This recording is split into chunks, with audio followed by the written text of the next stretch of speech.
আমি বলতে পারি যে আমাকে আপনারা হয়তো অনেকেই চেনেন। আমি একদম আমার স্কুল জীবন থেকে আমি মানে রাজনীতির সঙ্গে জড়িত ছিলাম। এত অল্প সময়ে তো এই জন্য আমি আমার কথাই বলছি যে মানে একটা সময় এসে মানে আমি এতটাই গার্বেজ পজিশনে পড়ে গিয়েছিলাম যে উপর থেকে শুধু পড়ে যাচ্ছিলাম। মানে কোয়ান্টাম ফাউন্ডেশন প্রথম এটাকে ঠেকনি দিয়ে আমাকে দাঁড় করিয়ে দেয়, তারপরে আমাকে আর নিচে পড়তে দেয়। উপরে ওঠাটা তো যার যার মেধা, যার যার যোগ্যতা দেশে উপরে উঠে যাবে, নিচে নামতে দেয়। আমি শুধু একটা কথা বলতে পারি যে মেডিটেশনটাকে কিভাবে বিশ্লেষণ করবেন।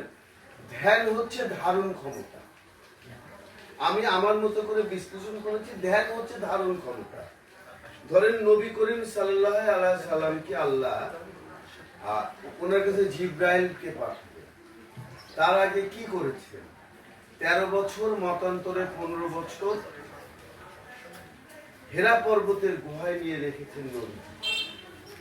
তারপরে তার কাছে জিবরাইল আলাইহিস সালাম এসেছেন। তারপরে উনি ভয় পেয়েছেন, ওনার জ্বর এসে গেছে। উনি যদি মেডিটেশন না করতেন, ধ্যান না করতেন, হঠাৎ করে রাস্তা দিয়ে হেঁটে যাচ্ছেন, জিবরাইল আলাইহিস সালাম এসে গেলেন, তাহলে ওনার কি অবস্থা? আল্লাহ পাক ওনাকে এই এতগুলো বছর একাগ্র ভাবে সেখানে রেখেছেন শুধুমাত্র জিবরাইল আলাইহিস সালামকে যেন তিনি ধারণ করতে পারেন। আজকে ধ্যান হচ্ছে ধারণ ক্ষমতা। যখন একজন মানুষ, এবং আমি মানে আমার নিজের উপলব্ধি থেকে বলতে পারি যে সেই সুখী যে মেডিটেশনকে তার জীবনের সঙ্গী করতে পেরেছে। অর্থাৎ মেডিটেশনটা আপনি যে এই যে আমরা এখানে বসে করলাম, এই 30 মিনিট বসে এইভাবে বসে থেকে এটাই মেডিটেশন। এটার মেডিটেশনের প্রাথমিক স্তর। আসলে মেডিটেশন একজন মানুষের সাথে যখন সর্বসময় যুক্ত হতে পারে, যেমন সে যখন হাঁটছে তখন সে মেডিটেশনের মাধ্যমে হাঁটছে। মেডিটেশন মানে মনোযোগ। যখন সে হাঁটছে মনোযোগ দিয়ে হাঁটছে, যখন সে কাজ করছে মনোযোগ দিয়ে কাজ করছে, যখন সে পড়ছে মনোযোগ দিয়ে পড়ছে, যখন সে খাচ্ছে মনোযোগ দিয়ে খাচ্ছে। আসলে কোয়ান্টাম মেথডে খুব সুন্দর করে শ্রদ্ধেয় গুরুজি বলেছেন যে ভ্রান্ত ধারণা ও সংস্কারের শৃঙ্খল মুক্তির পথ হচ্ছে মেডিটেশন। দৈনন্দিন কাজের একঘেয়েমিকে নতুন আনন্দ লোকে রূপান্তরিত করার পথ হল কারণ মেডিটেশন একজন মানুষের মনকে বর্তমানে নিয়ে আসে। মেডিটেশন অতীতের ব্যর্থতার গ্লানি আর ভবিষ্যতের আশঙ্কা থেকে মনকে মুক্ত করে। বর্তমানের প্রতিটি মুহূর্তে সংযোজন করে নব নব মহিমা। প্রতি মুহূর্তে প্রতিটি বিষয়ের অন্তর্লোকে মনকে প্রবেশ করে। এমনকি আপাত দৃষ্টিতে সাধারণ সচরাচর বিষয়কেও নতুন পর্যবেক্ষণে আলোয় নতুন বৈশিষ্ট্যে ভাস্বর করে। মেডিটেশন একজন মানুষকে আত্মনিমগ্ন, অন্তর্লোককে উদ্ভাসিত করে নতুন জ্ঞান আর উপলব্ধিতে। আসলে এটা একটা নতুন স্তর। মানে মেডিটেশনের মাধ্যমে একজন মানুষ সংযোগ সাধন করতে পারে তার অন্তরের আমের সাথে, তার শক্তির মূল উৎসের সাথে। এই আত্মশক্তির আবিষ্কার এবং আত্ম অনুভব এমন এক মুক্ত বিশ্বাস যা একজন মানুষকে সকল শেকল থেকে মুক্ত করে। আজকে তাই আপনাদেরকে বলতে চাই যে মেডিটেশনটা আসলে এই শ্রদ্ধেয় গুরুজি আজকে আমাদের দেশের যে অবস্থা, আজকে দেখেন যে আল্লাহ পাক যাকে যেখানে প্রয়োজন ছিল, নবীজিকে যখন আরবে নবী হিসেবে পাঠান তখন আরবের অবস্থা কেমন ছিল, যখন যিশু ক্রাইস্টকে বেথলেহেমে পাঠান তখন ওখানকার অবস্থা কেমন ছিল, যখন মুসা আলাইহিস সালামকে মিশরে যখন পাঠান ফেরাউনের ওখানে তখন মিশরের অবস্থা কেমন ছিল। আসলে সময়ের প্রয়োজনেই আল্লাহ মহামানবদের পাঠিয়েছেন। এবং একটি কথিত আছে যে সারা পৃথিবীতে সবসময় 500 জন করে মহামানব বসবাস করে। একজনের মৃত্যু হলে তার স্থানে আল্লাহ আরেকজনকে নিয়ে আসে। আজকে দেখেন আমাদের দেশের মানুষের সব আছে, শুধু একটা জিনিসের অভাব, সেটা হচ্ছে আমাদের মানুষ অস্থির। সারা জাতির ভেতরে অস্থিরতা।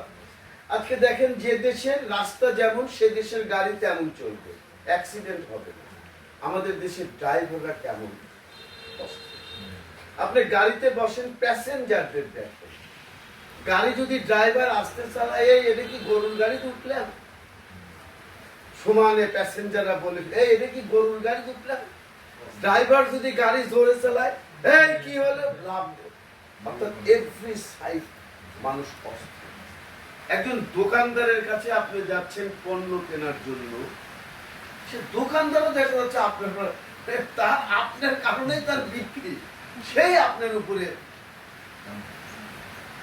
অস্থির।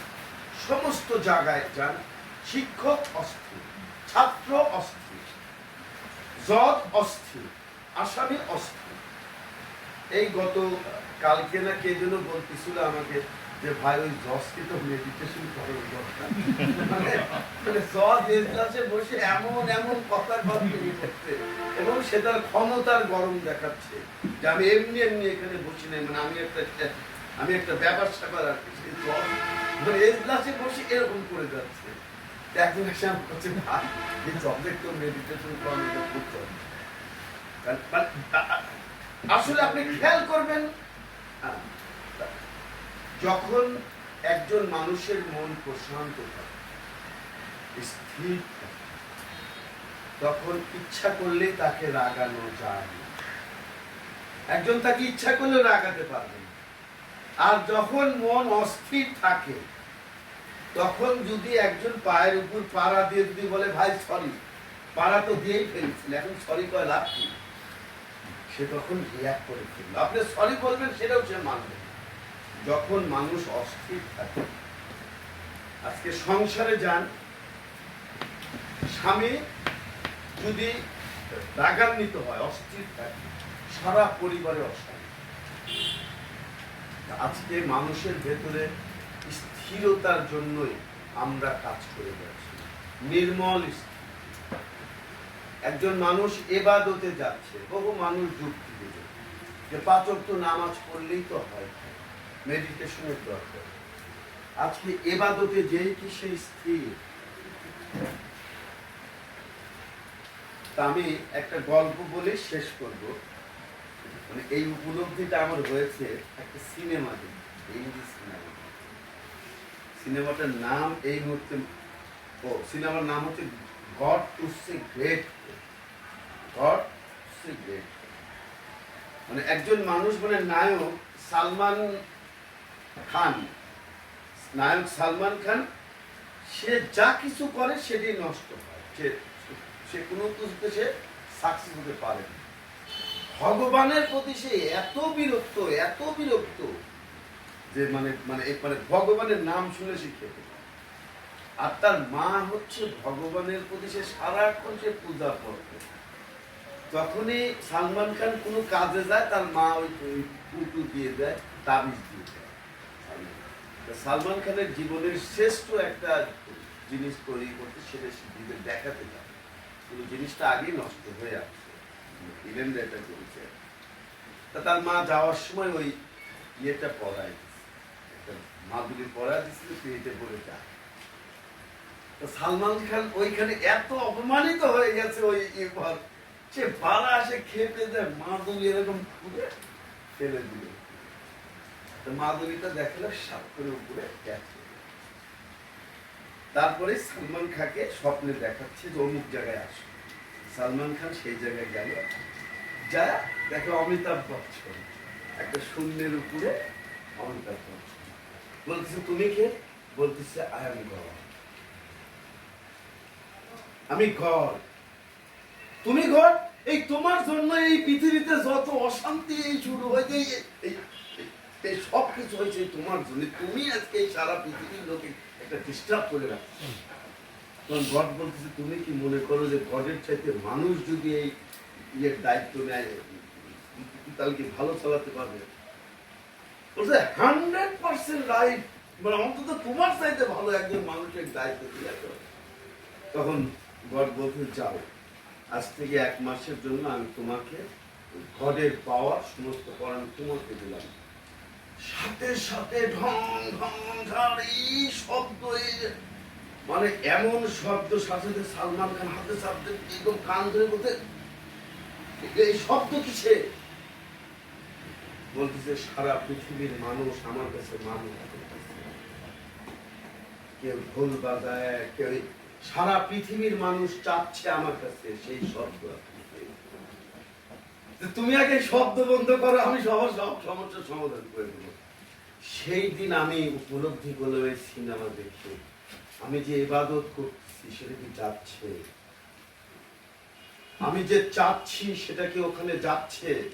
এই যে সারা পৃথিবীর মানুষ তার কাছে এট এ টাইম যে দাও, তাহলে আমার প্রতি নজর পড়লে তো সে আমাকে দিবে। তাহলে আমি যখন একটা ইবাদতে যাচ্ছি, একটা বন্দিগিতে যাচ্ছি, তখন আমার কতটুকু স্থির হওয়া দরকার, কতটুকু নিজের ভেতরে ডুব দেওয়া দরকার, কতটুকু একাগ্র হওয়া দরকার, কতটুকু নিজেকে সমর্পণ করা দরকার তার কাছে। আমরা কি সেটা করতে পারছি? নাকি শুধু শুনছি নামাজ বেস্টের চাবি কাটি বউ করে যাচ্ছি, সিরিয়াল ধরে ওদু করতেছি, করে চলে আসছি, হয়ে যাচ্ছে। বলা হচ্ছে নামাজ হচ্ছে মেরাজ। 5 ওয়াক্ত নামাজ মানে 5 বার আল্লাহর সাথে সাক্ষাৎ। 5 বার আল্লাহর সাথে সাক্ষাৎ হওয়ার পরে একজন মানুষের ভেতরে অশান্তি থাকে কি করে, একজন মানুষের দুঃখ থাকে কি করে, যন্ত্রণা থাকে কি করে, অভাব থাকে কি করে? তার মানে সাক্ষাৎ হচ্ছে না। তাহলে সাক্ষাৎ করার জন্য তো আমাকে মানসিক প্রস্তুতি নিতে হবে যে আমি এই সেজদায় তার সাক্ষাৎ পাবো। আমার ভেতরে তো সে একাগ্রতা, সেই বিশ্বাস থাকতে হবে। সেই বিশ্বাসটাই দিতে পারে একমাত্র মেডিটেশন, ধ্যান সাধনা। মেডিটেশনকে মানুষ অপব্যাখ্যা করতে পারে, কোনো লাভ নেই।